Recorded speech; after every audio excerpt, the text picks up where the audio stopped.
শ্রীমদ্ ভগবদ্গীতা তৃতীয় অধ্যায় কর্মযোগ।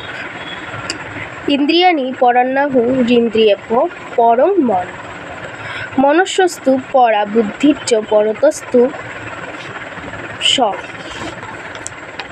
স্থূল শরীর হতে ইন্দ্রিয় শ্রেষ্ঠ, ইন্দ্রিয় হতে মন শ্রেষ্ঠ, মন হতে বুদ্ধি শ্রেষ্ঠ, বুদ্ধি হতে যা অতিশয় শ্রেষ্ঠ তাই হল আত্মা। এবং বুদ্ধে পরং বুদ্ধা সংস্তভ্যনাত্মনা জহি শত্রুং মহাবাহ কামরূপং দুরাসদম।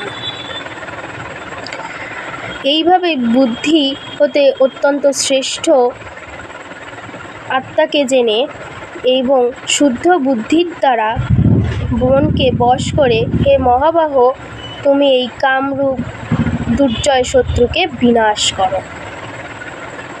ইতি কর্মযোগ নামক তৃতীয় অধ্যায় সমাপ্ত।